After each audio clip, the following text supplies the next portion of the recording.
BCB president Aminul Islam বুলবুল ভাইকে পাকিস্তানে গিয়ে ঘুরে ওড়াতে দেখেছেন না? সেই যে তিনি একেবারে ছোট্টবেলায় ফিরে গিয়েছেন, এইরকম আবেগ ঘন বিভিন্ন স্টোরি আমাদের মিডিয়াতে দেখেছেন না? সেই ঘুরিয়ে ওড়ানোটা ছিল একটা ডিপ্লোমেসির অংশ, কাইট ডিপ্লোমেসি, যেটা স্বয়ং বুলবুল ভাই নিজেই বলছেন, ওই যে পিং পং ডিপ্লোমেসির মতো। দৈনিক প্রথম আলো আজকে বিসিবি প্রেসিডেন্টের একটা ইন্টারভিউ করেছে। সেইটার সারাংশর কিছুটা অংশ নিয়ে একটা প্রতিবেদন তাদের অনলাইনে গিয়েছে। মূল ইন্টারভিউটা আগামীকাল প্রিন্ট ও অনলাইন ভার্সনে দেখা যাবে বলে তারা জানিয়েছে। আমি শিওর যে ইন্টারভিউটা খুবই ইন্টারেস্টিং হবে এবং সেইখানটাতে এই যতটুকু আজকে প্রতিবেদনে ছাপা হয়েছে তাতেই তো আমার জায়গায় মনে বেশ কিছু প্রশ্নের জায়গায় তৈরি হয়েছে এবং বেশ কিছু কন্ট্রাডিক্টরি যে কথাবার্তা বুলবুল ভাই বলেছেন বা তার মনোভাবে সেটা বোঝা গিয়েছে। তাকে বোঝা যাচ্ছে না। আমি কিন্তু সত্যি এই ইন্টারভিউটাতে বুলবুল ভাই কিভাবে নিজেকে ডিফেন্ড করেছেন, বাংলাদেশ ক্রিকেটকে ডিফেন্ড করেছেন এবং পাকিস্তানকে যে ভারতের বিপক্ষে ম্যাচ খেলতে অনুরোধ করে রাজি করিয়ে কিভাবে বাংলাদেশ ক্রিকেটের জয়টা হয়েছে, এখান থেকে আমরা কি বিজয় ছিনিয়ে নিয়ে এসেছি এবং ধরেন টি-20 বিশ্বকাপ না খেলাটাও যে আমাদের জন্য বিজয় কিনা, এরকম কথাবার্তাও যদি ওই ইন্টারভিউতে বুলবুল ভাই বলেন, আমি মনে হয় অবাক হব না। সো ওই কন্ট্রাডিক্টরি কথাবার্তাপূর্ণ ইন্টারভিউটা দেখার আগে যেই সারাংশটুকু ছাপা হয়েছে সেই জায়গাটার আমি অন্ততপক্ষে কয়েকটা জায়গাতে আপনাদের একটু দৃষ্টি আকর্ষণ করতে চাই, স্পেশালি এই একটা জায়গায়। প্রথমত আমি যে একটু কাইট ডিপ্লোমেসি নিয়ে বলি যে বুলবুল ভাই ওখানে গিয়েছেন লাহোরে, সেইখানটাতে মিটিং করতে গিয়েছেন। আইসিসি এবং পিসিবির মিটিংয়ে তাকে আমন্ত্রণ জানিয়েছে পাকিস্তান ক্রিকেট বোর্ড এবং ৮ ঘন্টার নোটিশেই সকল কিছু ভিসা জোগাড় হয়ে গিয়েছে, টিকিট, ফ্লাইট, কানেক্টিং ফ্লাইট সব কিছু করে টরে বুলবুল ভাই সুন্দর করে পাকিস্তানে উড়ে গেলেন। কিন্তু গিয়েই মিটিং করেননি, গিয়ে করেছেন হচ্ছে কি সেই ঘুড়ি উৎসবে তিনি ছিলেন। ওই লাহোরের খুবই ঐতিহ্যবাহী একটা উৎসব নাকি সেটা। মহসিন নাকবির এলাকাও সেটা, ওই লাহোর তার ওই শহরটাতেই তার বাড়ি, পাকিস্তানের স্বরাষ্ট্রমন্ত্রীও তিনি এরকম একটা ঘুড়ি উৎসবের একটা অনুষ্ঠানটাতে বুলবুল ভাইকে নিয়ে গেছেন, তাকে প্রধান অতিথির মর্যাদা দিয়েছেন। এগুলো সবই ডিপ্লোমেসির অংশ, আমার এটা নিয়ে কোনো আপত্তির জায়গা নাই যে এটা তো আসলে হবেই। বুলবুল ভাইকে যখন উড়িয়ে নিয়ে গেছেন সেখানে তো তাদের একটা সার্টেন প্ল্যানেই তো নিয়ে গিয়েছেন। এইখানটাতে বাংলাদেশের আসলে কোনো রকম কোনো লাভালাভের জায়গা আছে বলে আমার কাছে মনে হয়নি। আর এই মিটিং থেকে কি হয়েছে না হয়েছে এটা নিয়ে তো অনেক আলোচনা করেছি, নিশ্চয়ই আলোচনা আরও সামনে করব। আমি যে কথাটা বলতে চাচ্ছিলাম যে এই তার ওই কন্ট্রাডিকশনের জায়গাটাতে, সেখানে আমি জাস্ট শুধু একটা জায়গা আমি আপনাদেরকে একটু পড়েই শোনাই। ইন্টারভিউর ওই জায়গাটাতে লাহোর সভার সবচেয়ে গুরুত্বপূর্ণ ফল ভারতের বিপক্ষে ম্যাচ বয়কটের সিদ্ধান্ত থেকে সরে এসেছে পাকিস্তান। সাক্ষাৎকারে আমিনুলের কথায় মনে হয়েছে, বুলবুলের কথা কি মনে হয়েছে দেখেন, পিসিবির সঙ্গে বিসিবির অনেকটাই অলিখিত লেনদেনেরই ফল এটি। পিসিবির সঙ্গে বিসিবির অলিখিত লেনদেনের ফল। পিসিবি বাংলাদেশকে সম্ভাব্য ক্ষতির হাত থেকে বাঁচাতে জোরালো অবস্থান নিয়ে আইসিসির সঙ্গে লড়েছে। এদিকে বিসিবিও পিসিবিকে তাদের ম্যাচ বয়কটের অটল অবস্থান থেকে নড়ার সুযোগ করে দিয়েছে। অটলটাতে আবার কোট আনকোট রয়েছে। তাহলে হচ্ছে কি জায়গাটাতে আমরা কি বুঝতে পারি যে হ্যাঁ, পাকিস্তানের অংশটা তো ক্লিয়ার যে পাকিস্তান বাংলাদেশ যেন আইসিসি কোনো শাস্তি না দেয়, সেই জন্য হচ্ছে কি তারা আইসিসিতে ফাইট করবে বাংলাদেশের হয়ে, এই কাজটা তারা করেছে। বাংলাদেশ বিনিময়ে কি করছে? বাংলাদেশ করছে বিসিবি পিসিবিকে তাদের ম্যাচ বয়কটের অটল অবস্থান থেকে নড়ার সুযোগ করে দিয়েছে। অটল যেহেতু কোট আনকোটের মধ্যে রয়েছে, সেই সুযোগটা বিসিবি করে দিয়েছে। তার মানে কি পুরো জিনিসটা একটু মনে হচ্ছে না যে সাজানো নাটক, পুরোটাই স্ক্রিপ্টেড, পুরোটাই চিত্রনাট্য, কোন গেমটা কিভাবে খেলা হবে পুরো জিনিসটাকে এখানে ক্লিয়ার না?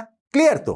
এইবার আসেন বুলবুল ভাইয়ের যে কথাটাতে, আমিনুল বলছেন বাংলাদেশের দাবি জানানোর পাশাপাশি পাকিস্তানকে ভারতের বিপক্ষে ম্যাচ খেলতে রাজি করানো তার লাহোরে যাওয়ার উদ্দেশ্য ছিল। আগের এটাতেই তো বোঝা গেল যে ভারত এইখানটাতে পাকিস্তানকে যে ম্যাচ বয়কটের অবস্থান থেকে নড়ার সুযোগ করে দিবে, তার মানে তো এটা পুরোটাই স্ক্রিপ্টেড। তাইলে বুলবুল ভাই যে ভারতের বিপক্ষে ম্যাচ খেলতে পাকিস্তানকে রাজি করাতে লাহোর যাওয়ার তার উদ্দেশ্য ছিল, এটা কি সত্য কথা? এই দুইটা কথা তো ভাই সত্য হতে পারে না, এই দুইটা স্টেটমেন্ট তো সত্য হতে পারে না, কোনো একটা তো মিথ্যা কথা। এবার বুলবুল ভাইয়ের কোডের মধ্যে রয়েছে সবার এজেন্ডা ছিল বাংলাদেশকে যে ক্ষতিগ্রস্ত করা হচ্ছে সেটা যাতে না হয়। ঠিক আছে, সেটা হয়েছে। সঙ্গে আমার লক্ষ্য ছিল ভারতের সঙ্গে খেলতে কিভাবে পাকিস্তানকে রাজি করানো যায়।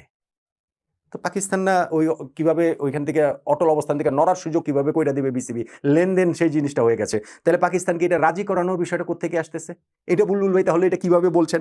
কারণ পাকিস্তান অ্যাডামেন্ট ছিল খেলবে না, কিন্তু আমার মনে হয়েছিল যে পাকিস্তান যদি না খেলে it will be a disaster for ICC. এখানেই অনেকগুলো পয়েন্ট রয়েছে।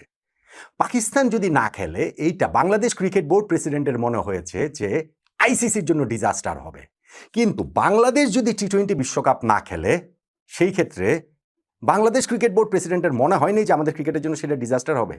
কিংবা পাকিস্তান ক্রিকেট বোর্ডের প্রেসিডেন্টের তখন মনে হয়নি যে বাংলাদেশ একটা ফুল মেম্বার, তারা ওয়ার্ল্ড কাপে না খেললে সেটা আইসিসির জন্য ডিজাস্টার হবে। সেটা তো পাকিস্তানেরও মনে হয়নি।